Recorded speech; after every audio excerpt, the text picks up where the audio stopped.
she is back. I'm here with Dr. now Eon Suhanee. Yes. And welcome to the show. Thank you for welcoming me into your practice space, Of your course. healing space. No, I'm so happy point. we're able to do this. I'm happy to be able to connect. Excellent. So, for any of you who don't know Eon already, Eon is a doctor of traditional Chinese medicine, as well as masters in acupuncture. So, to start off, just share with anyone who doesn't know a thing about you right now, just what got you into Chinese medicine, how it's changed your life, a little bit about yourself as well, and how you got into this path. Yeah, sure. So, it's funny, like most people who end up in this type of profession, unless it was your calling from birth, you kind of found your way into it. So I eased my way towards Chinese medicine and towards holistic healing by working through different pathways of figuring what do I want to do with my life. When I was younger, especially, I thought I wanted to be the most successful neurosurgeon that there was. And part of that had to do more with wanting to be able to help people who couldn't help themselves. And as I got older and as I learned more about the field of medicine, or at least Western medicine, I learned I didn't really want to help people using a medication that might be a lifelong toxic thing to them. And not that all medicines are like that, but many of them are.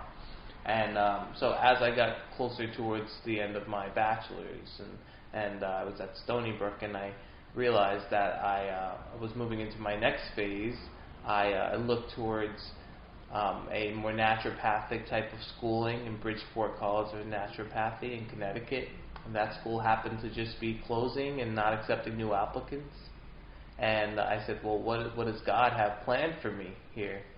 And it just happened to be at the same time my wife started to get acupuncture at a local acupuncturist, and that piqued my interest. And I said, well, what does that do? How can that help someone without using medication? And the more I delved into it, the more I realized, oh, this is something that I believe in. Being able to help people, especially with syndromes or conditions that most other doctors aren't able to help out with, without using medication and mostly using the body's natural healing responses. So after that, I just rolled into, I applied into New York College of Traditional Chinese Medicine in Mineola. I got accepted.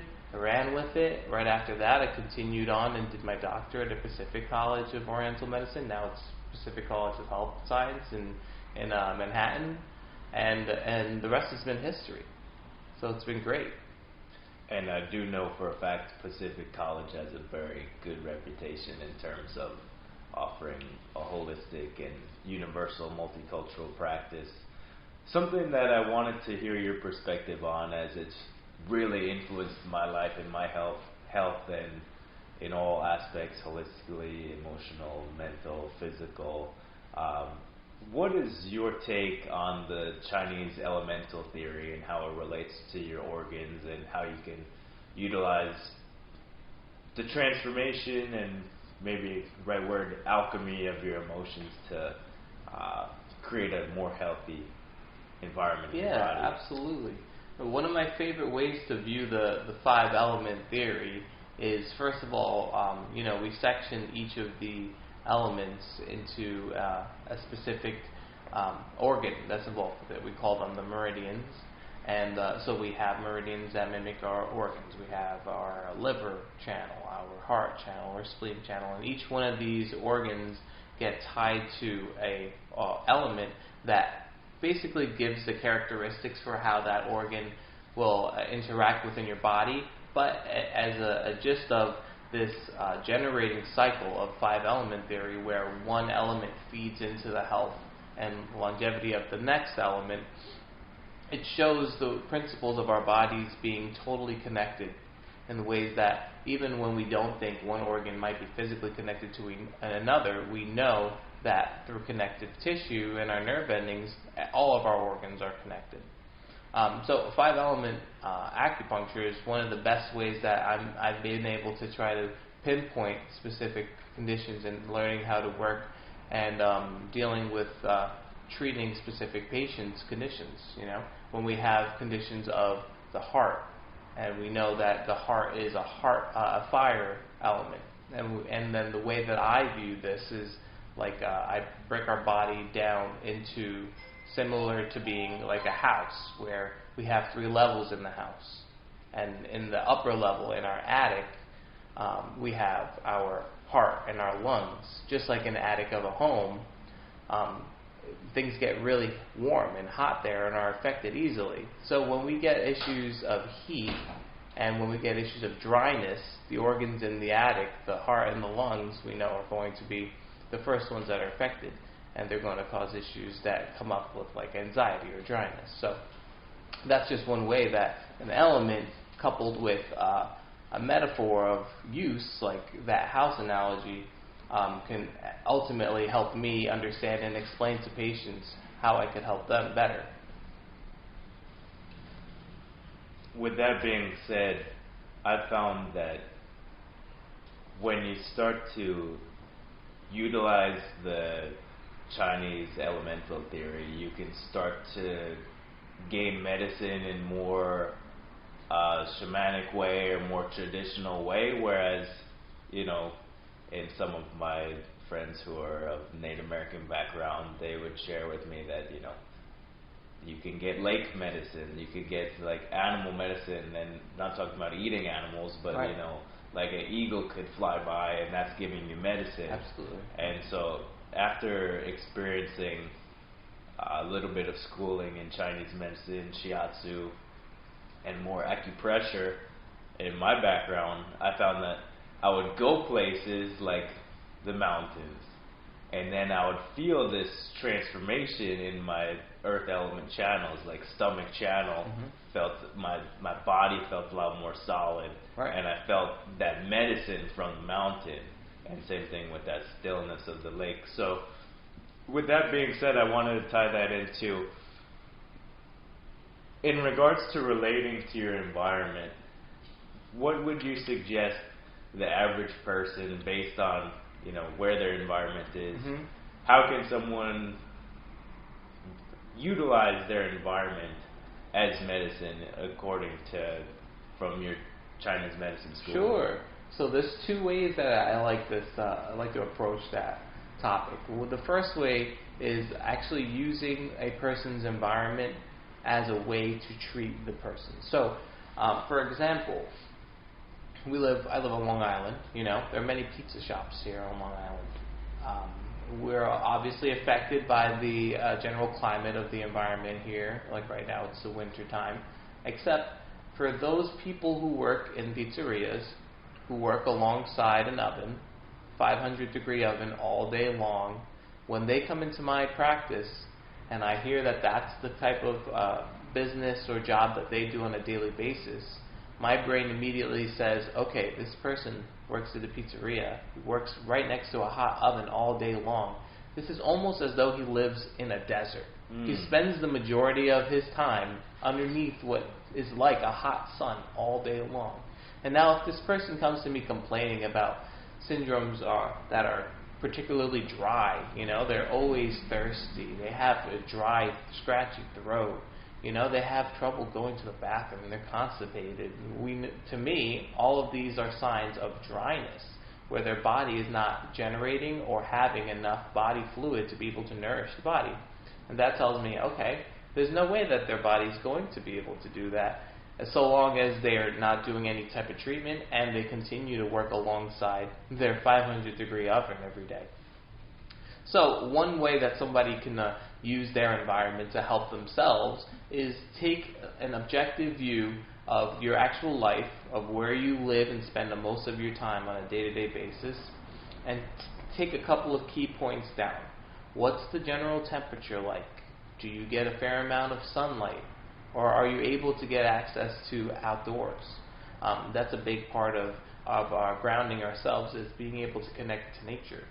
So taking this inventory is one way that we're able to help ourselves by gauging the actual degree of how involved we are in our nature, and how the different actual conditions that we subject ourselves to, even if we're used to them. You know, that pizzeria, the pizza maker doesn't even realize he's standing next to 500 degrees all day long, but he is, you know. And then the second part of the second thing that we can do, aside from taking inventory on yourself, is actually to subject yourself to the nature of the area that you're in. No matter what, even if you're in a specific area, you know, if you're in an area it's always snowing, or if you're in an area that there's almost never any rain, your body is going to have that counterbalance where it's going to long or try to crave for what you don't have. It's a natural balance.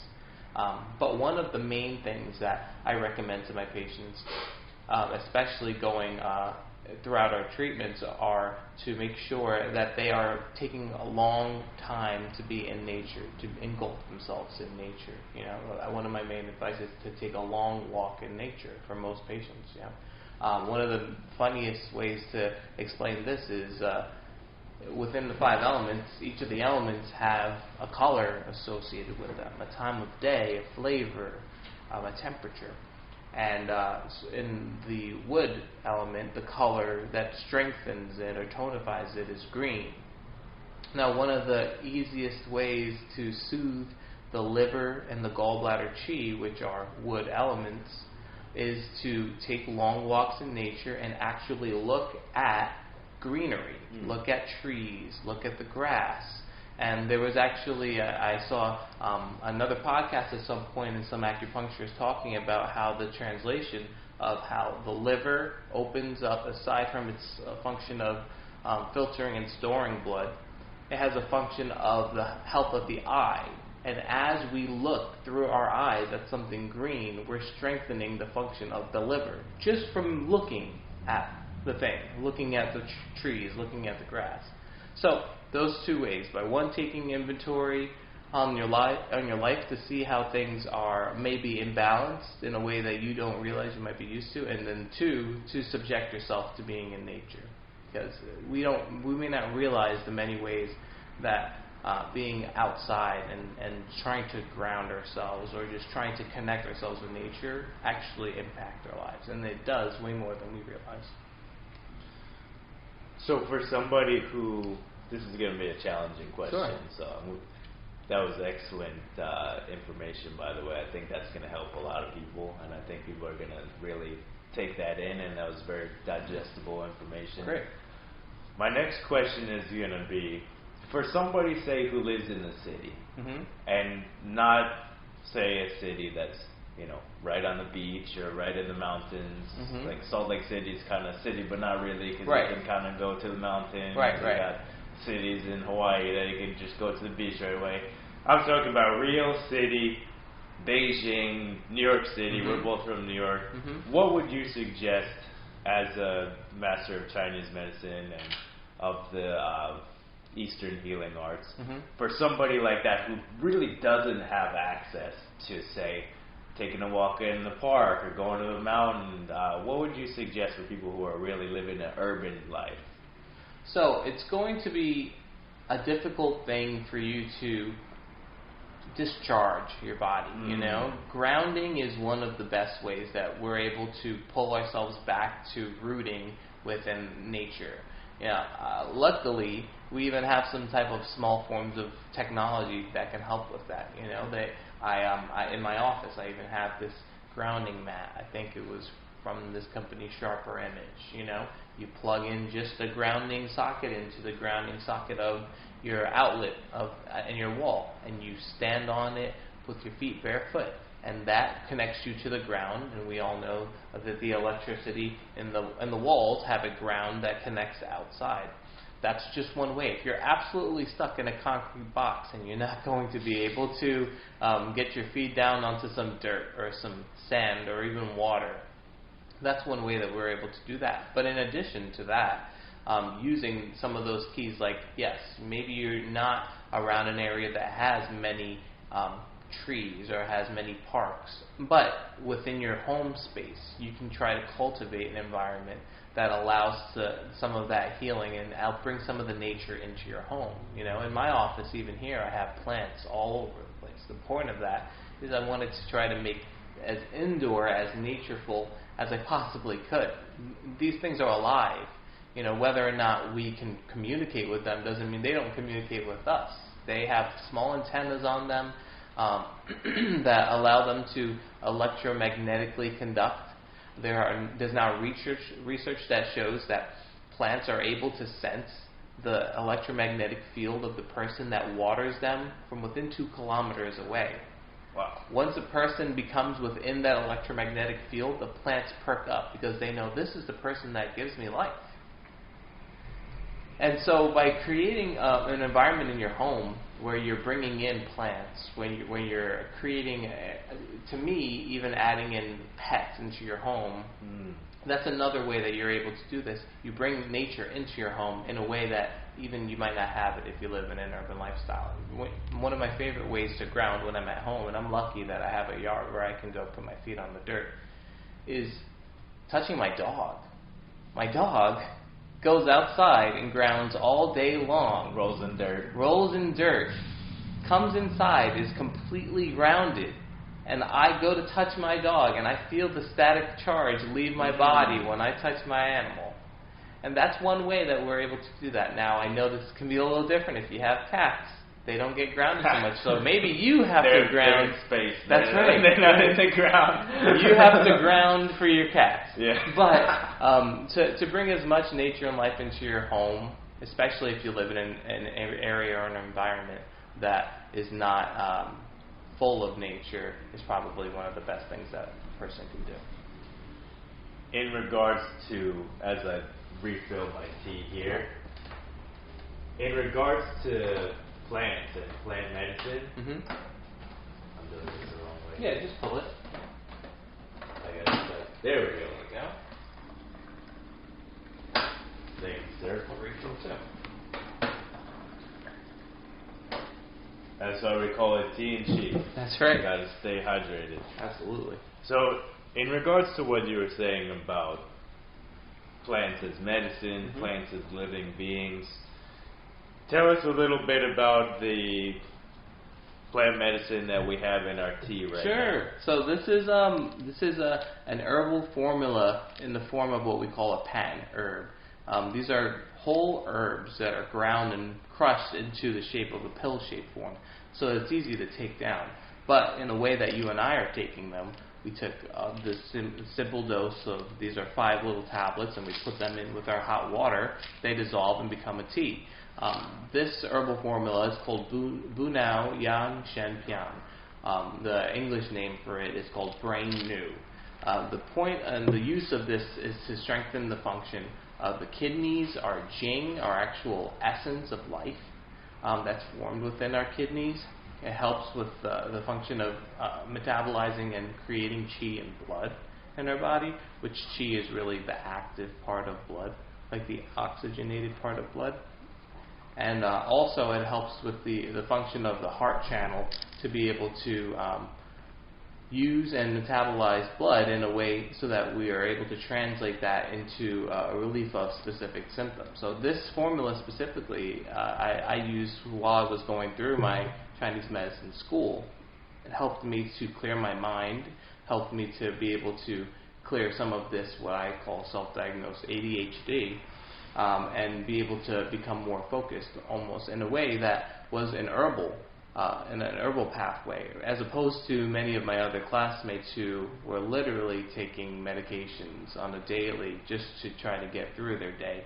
I was luckily able to take part of the medicine that I was learning to be able to go through it. So this has a couple of very cool, interesting ingredients in there. You know, it has a few different roots in there: grass leaf, sweet flag rhizome, silk tree flower, jujube seed, faux tea stem, and the combination of these work really well to strengthen the function of the kidney. So this is one of my favorite ways to be able to prescribe an herbal medicine to one of my patients, because it's easy to take. People don't have to decoct a bunch of different herbs in a pot and then strain out some of them to risk the toxicity level.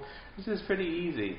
They're able to come in, take a couple of herbs 2 or 3 times a day, and know that they're getting the benefit. But the best part about this type of medicine versus like an actual Western medicine medication is this isn't something that you should have to take for your life.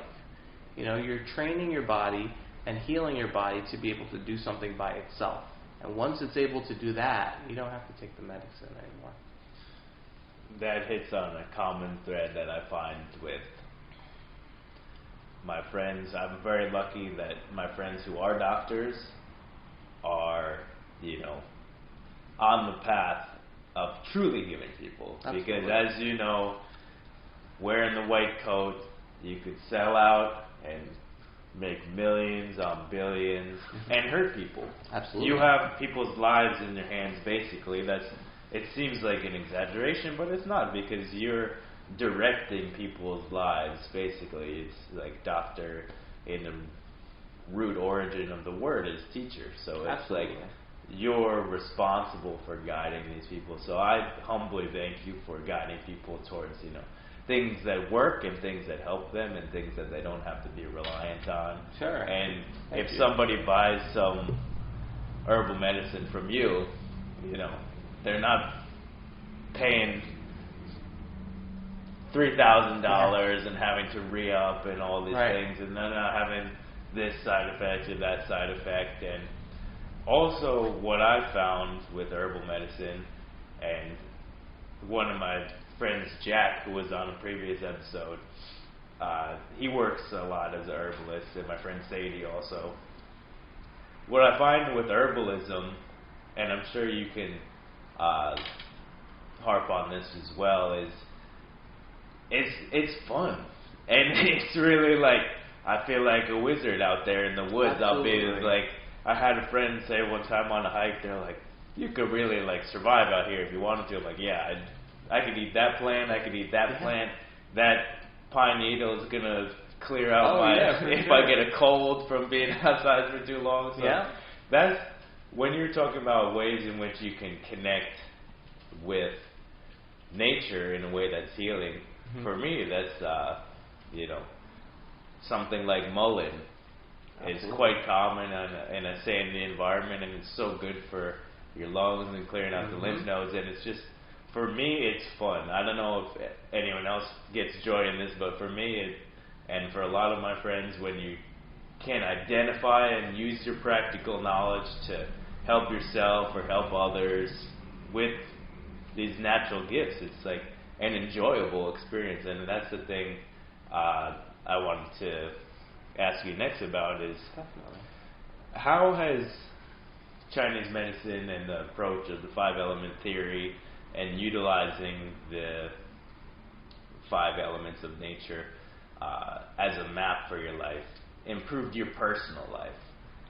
So big smile. Did you do that? Absolutely. Same here. When I was going through my master's, I took one class called 5-element acupuncture, and it was actually learning the basis of the 5-element theory and how it applies throughout our lives. And one thing that I didn't realize, and most people don't realize until you're in a class like that, is how many parts of our day-to-day routine really can be broken down simply down into these 5 elements. I love that there was a way of designating the way that a person looked, like their facial structure, the color of their face, their personality types.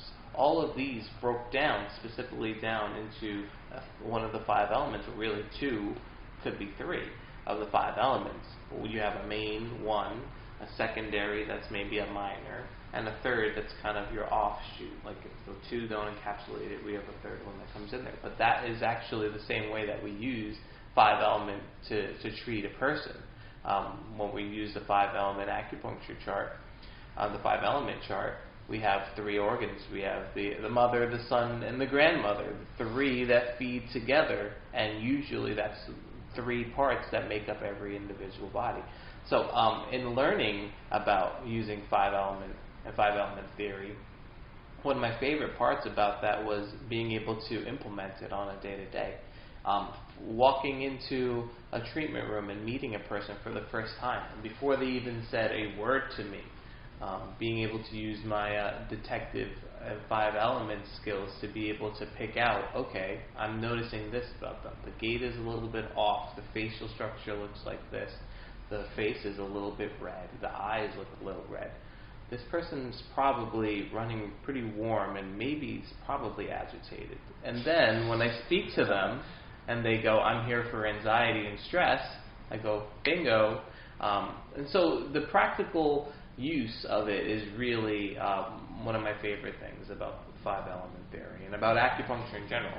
You know, a really interesting thing about acupuncture is that not every school of theory behind acupuncture is rooted in five elements, although I believe that they should be.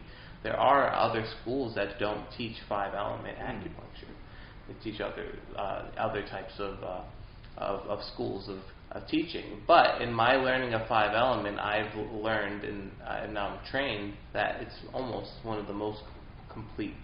There's almost nothing that you can't address or work on with five elements. It's been phenomenal. The diagnostic system is incredible, and absolutely, it takes great effort to really learn that. Yeah. And to be able to utilize that is, for example, we have all this, we have MRIs and CAT scans and X-rays, but if you meet a Western doctor, traditionally trained in Rockefeller University, that every single one is nowadays, you meet people in these doctoral and nursing backgrounds that they don't know. Like, how many times have you watching this show, have we in the past, maybe it's been as long as you were a kid being brought to the doctor with your parents, and now you're on the holistic route because you go to a doctor, and not only is it so expensive, but what do they say? Not really sure. It's maybe this. 8 years of study and you're not really sure. Could Right. be this, could be that. Drink some water. Like, Right. the lack of nutrition and lack of schooling is a whole nother thing, but just in my experience alone, and anyone who's watching who's experienced acupuncture or Chinese medicine or would like to, your diagnostic experience is totally different. Absolutely. Like, a Chinese medicine doctor will look at you and they'll be like, hey, is this coming up with your emotions? Yes, how'd you know? Oh, well, I saw this in your kidney line under your eyes. Oh, how can I change that? And then the amount of things that they can figure out about you with the diagnostic system is incredible. Absolutely, yeah. I like to say when I treat a patient, when I treat a person,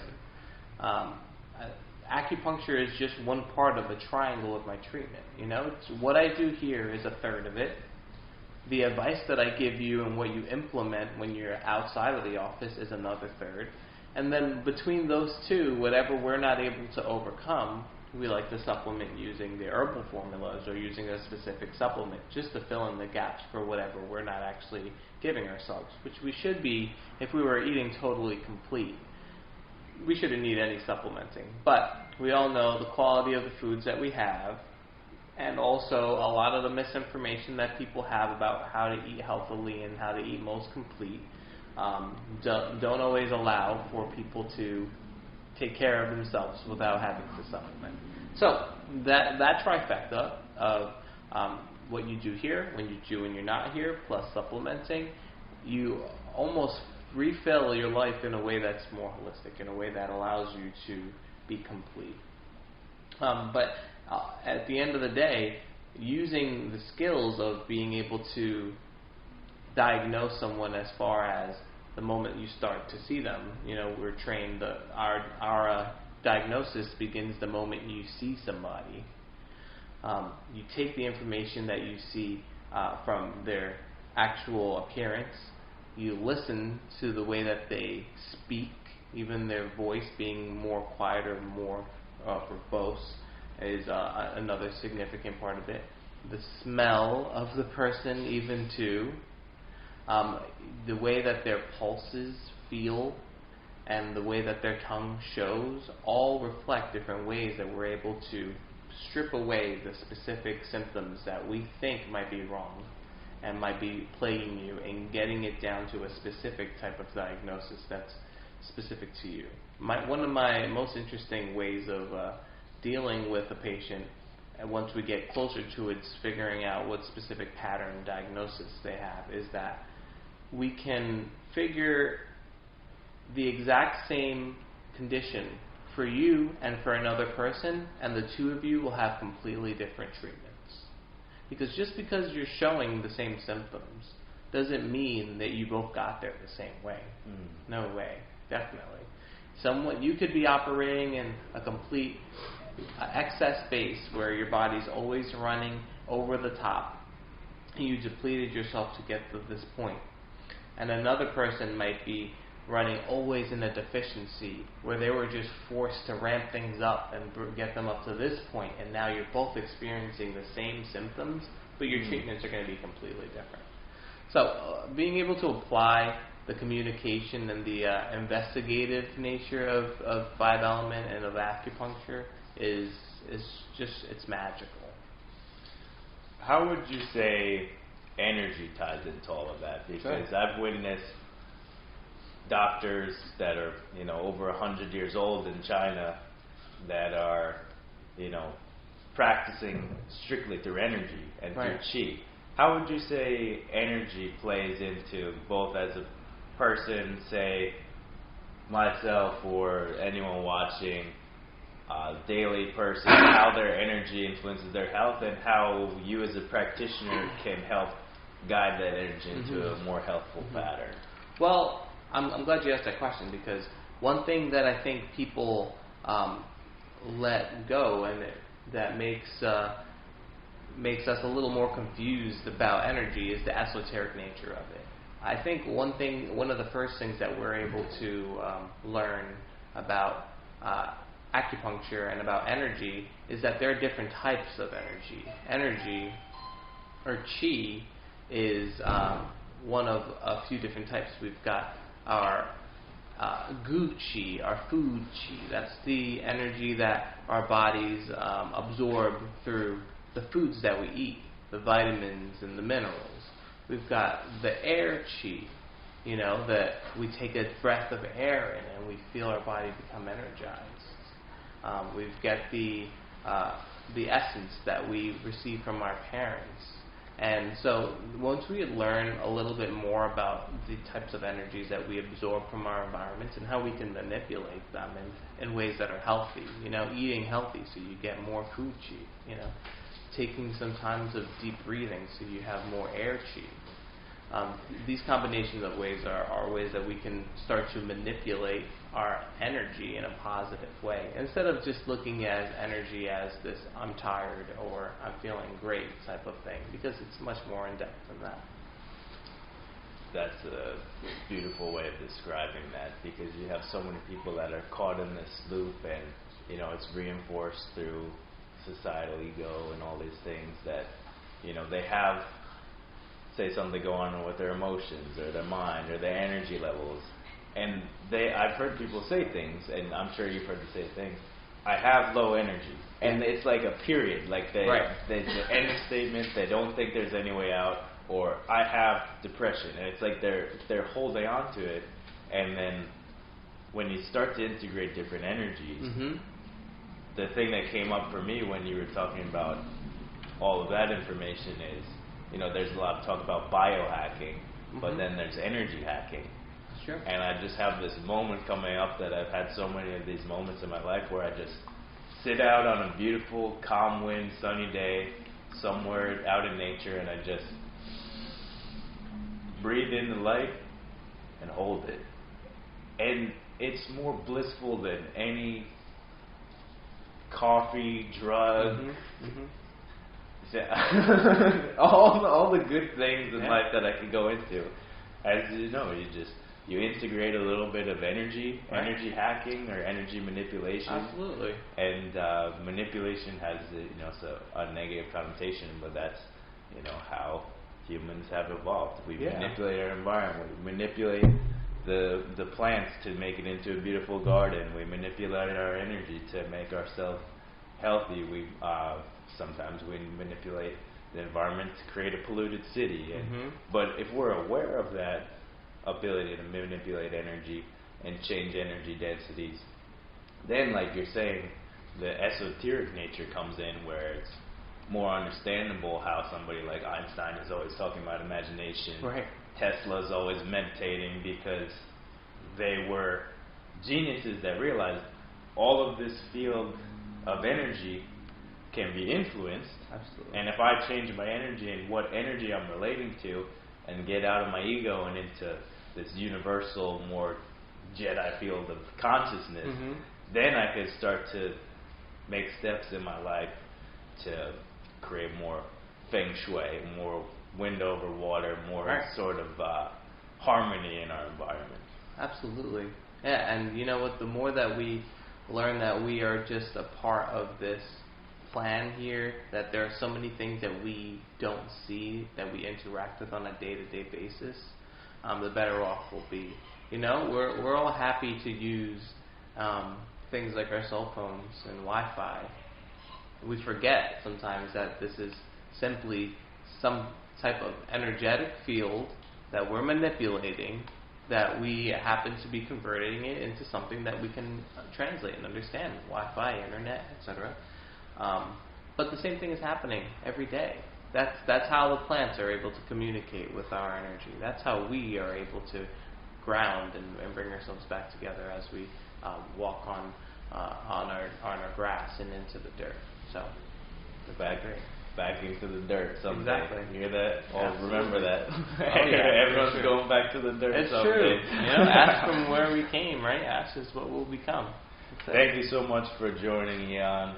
It's been a pleasure connecting in life and interesting crossroads, how we met and really traded places. Absolutely. And that's a story for another time. But let's do it again soon. I'm so happy to be able to come onto your show. Thanks for having me. Oh, of course. And just on last thing, a little bit of shout out. If you could just share with everybody, what's the name of your practice? Sure. What do you offer here, and where can people access your practice? My office is located here in West Sayville, 1 Montauk Highway, West Sayville. It's called The Healing Point. We offer acupuncture, medical massage. We have a nurse practitioner here who does IV hydration, and we'll soon to have another nurse practitioner here to do trigger point therapy. We're all looking to always expand to involve more and more types of energetic treatments. Just recently I completed a training for NET, which is neuro-emotional technique, which is using the body and brain's mechanisms and musculoskeletal system to be able to treat and work with a person's emotional state, especially not just in the moment, but back to where an original event of where something happened. So always learning and adding new things is what we do here, and that's what I try to provide for my patients and anyone who walks through the door. Excellent. So anybody who's watching this that's in New York, take a chance to ride out to the middle of Long Island, get yourself an acupuncture session with Eon. Fantastic. Start to realign your energy, get a little bit of information about what's going on, and Eon will help you out. Oh yeah, and be ready for a conversation, because one thing is for certain with me is I can't shut up. You know, all the information that's in my head, I want it to be in your head too. So come in ready to learn. That's why you made for a great guest. Thank you. Thank you so much, Alan. All right.